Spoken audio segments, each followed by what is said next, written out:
Bonjour, ici c'est Steve Kaufman.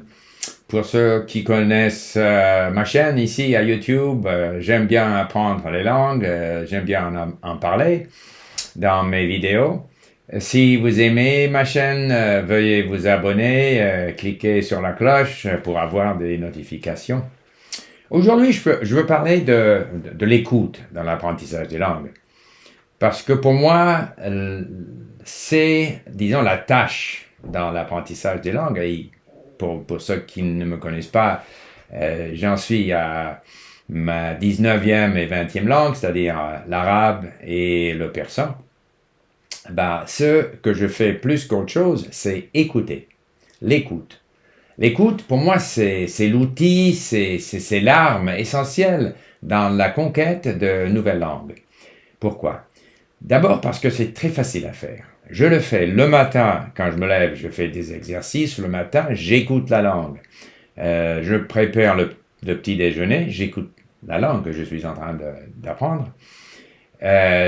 Si je suis dans ma voiture, si je fais autre chose, d'autres tâches, je nettoie la maison, quoi que ce soit, je peux toujours écouter. Et ça n'a jamais été plus facile. Je peux télécharger des contenus de l'Internet, des livres sonores, des podcasts, des vidéos de Netflix, enfin de YouTube, n'importe quoi. Et j'écoute. Bon, donc l'écoute, ça commence, c'est le premier pas. Parce qu'en écoutant, il y a des choses que je ne vais pas comprendre.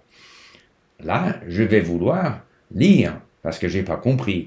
Alors, je lis parce que j'ai une application qui s'appelle Link, donc j'utilise le plus souvent le iPad ou bien téléphone, iPhone, pour travailler ce texte parce que j'écoute toujours des choses où j'ai un texte, j'ai la possibilité de comprendre. Si on écoute et on écoute et jamais on comprend rien, ça n'aide pas beaucoup. Donc, il faut donc travailler le texte. Chercher les mots et les expressions qu'on n'a pas compris, chercher les explications, relire, écouter de nouveau. Et donc, c'est ce genre de processus qui m'amène, disons, d'un niveau débutant jusqu'à un niveau où je peux, sans difficulté, écouter des podcasts sur la politique, suivre des films à Netflix ou ailleurs. Et c'est un processus assez long. Et à chaque étape, c'est l'écoute, pour moi, où je passe 75% de mon temps en apprenant une langue. Mais quand j'écoute, il n'est pas possible pour moi de me concentrer tout le temps. Et donc, il y a quelque chose dans l'écoute qu'il faut savoir. Quand on a certaines expériences dans l'apprentissage des langues, on sait qu'il y aura toujours des choses qu'on ne comprend pas. On ne peut pas totalement se concentrer. On ne doit pas vouloir ou exiger de soi-même qu'on puisse tout comprendre. C'est pas possible. Ou ni qu'on puisse toujours se concentrer. Si j'écoute quelque chose dans la voiture en m'exerçant le matin, si j'écoute pendant 15 minutes, peut-être qu'il y aura là, selon ce que je suis en train de faire, 20% du temps, je vais me concentrer. 50% du temps. Mais peu importe, parce que de toute façon, surtout quand on est en train de se concentrer, et même si on n'est pas en train de se concentrer, la langue entre dans le cerveau. Et ça nous permet de s'accoutumer à une autre langue, le rythme, l'intonation, les expressions, choix des mots, enfin, toutes ces choses-là qui sont tellement importantes. Donc, l'écoute, c'est non seulement, disons, le moyen ou l'activité qui est le plus facile, et du moins dans mon cas où je passe la plupart de mon temps, mais c'est aussi le but.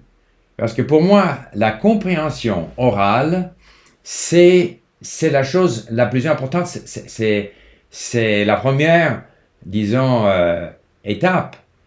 Si on peut bien comprendre ce que dit l'autre, ce qu'on raconte dans des films, dans des podcasts, ça nous donne une espèce de base qui va nous permettre de nous exprimer dans cette langue. Parce que là, on peut s'engager dans des discussions, des conversations avec des gens qui parlent bien la langue et on va comprendre ce qu'eux, ils disent. Et si on n'a pas ce niveau de compréhension orale, on ne pourra pas participer à ce genre de conversation. On ne pourra pas tirer profit des films parce qu'on ne comprend pas. Mais dès qu'on comprend, par exemple dans le cas des films, des séries de Netflix, n'importe quoi, si on comprend 75, 60, 80%, la plupart de ce qui est raconté dans ces films, on peut en tirer profit et on va s'améliorer, on va améliorer son niveau dans la langue puisqu'on a déjà un certain niveau de compréhension. Mais il faut travailler ce niveau de compréhension. Donc il faut écouter et travailler les textes pour que de plus en plus ce qu'on écoute devient compréhensible. Bon.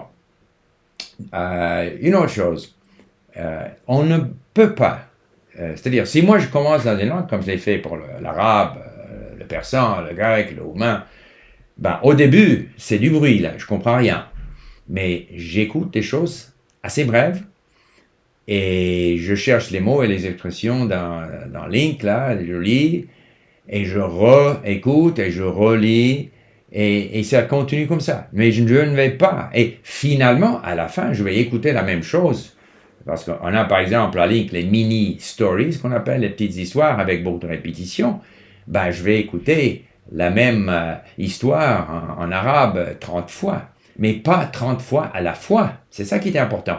Je vais écouter la première histoire, la deuxième, la troisième, cinquième, puis je vais réécouter, retravailler la première, ensuite la deuxième, la troisième, quatrième, cinquième et sixième et septième, et ensuite la première. De cette façon-là, on va avoir assez de répétitions, mais sans que ça devienne ce qu'on appelle en anglais the block learning. On ne peut pas dire je vais complètement maîtriser ce contenu. Ce n'est pas possible. Il faut donner au cerveau la possibilité de se balader un peu, pas trop essayer de forcer la chose, parce que plus on écoute là où lit la même chose maintes reprises, moins on apprend.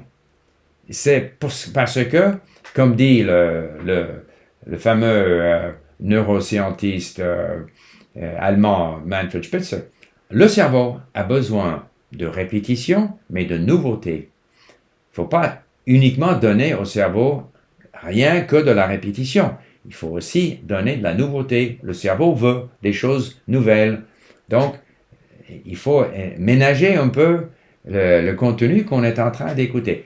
Une fois qu'on est arrivé à un certain niveau où on comprend des podcasts politiques, on ne manque que 10% des mots. Alors là, pas la peine d'écouter tellement de fois parce que la plupart du contenu, là, on l'a compris.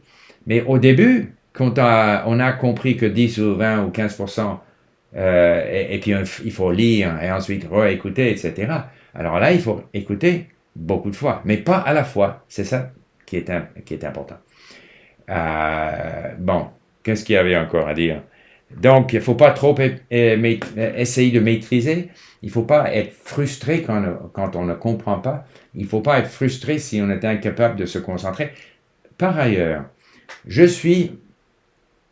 pour moi, c'est plus facile de se concentrer si je suis en train de faire autre chose à la même fois. Alors que si je m'assieds et je vais essayer d'écouter, rien faire que d'écouter, alors là, je vais avoir davantage de difficultés à me concentrer. Mais si je fais autre chose, je laisse mon esprit se balader, je me concentre de temps en temps, puis ensuite je ne me concentre pas. Mais en ce faisant, je trouve que la 20e fois que j'écoute quelque chose, je vais m'apercevoir d'une chose que je n'avais pas observée avant. Oui, parce que d'autres choses sont devenues évidentes, mais là, une structure dans la langue, une prononciation, un choix de mots que je n'avais pas noté, tout d'un coup, ça devient pour moi évident et donc j'assimile ce nouveau phénomène dans la langue. Et c'est ça l'avantage de l'écoute à maintes reprises de la même chose, mais pas à la fois.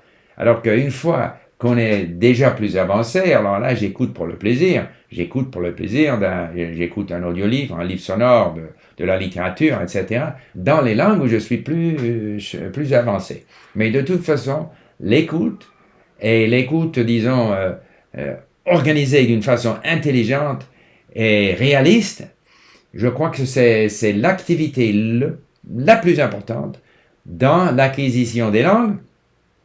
Bien sûr, ça va avec quand même la lecture et l'opportunité, l'occasion de parler et éventuellement d'écrire dans la langue. Mais l'écoute, c'est quand même, pour moi, ce qui est le plus important dans l'acquisition ou l'apprentissage des langues, et aussi un but, parce que l'écoute, ça veut dire la compréhension orale. Merci beaucoup. Donc, j'ai fait cette vidéo en français. La plupart des gens, je parle en anglais parce que la plupart des gens qui suivent ma chaîne, ils parlent mieux l'anglais que le français. Et toutes les vidéos que je fais ici sont importées, ils sont disponibles comme leçons à link. Donc, je préfère quand même, puisque je ne suis pas natif en français, il est mieux donc d'étudier, d'apprendre à partir de personnes qui sont natives dans la langue. Donc, j'hésite à faire des vidéos en français qui deviendront donc des leçons à link. Mais je parle aussi dans d'autres langues de temps en temps. J'ai fait une vidéo avec un autre Steve qui parle japonais, mais d'une façon absolument incroyable, impressionnante. Et je vais laisser un lien là pour ceux qui s'intéressent au japonais. Et ils pourront m'entendre en discutant avec cet autre Steve, un Américain d'ailleurs, un Japonais. Voilà, merci beaucoup pour votre écoute. Au revoir.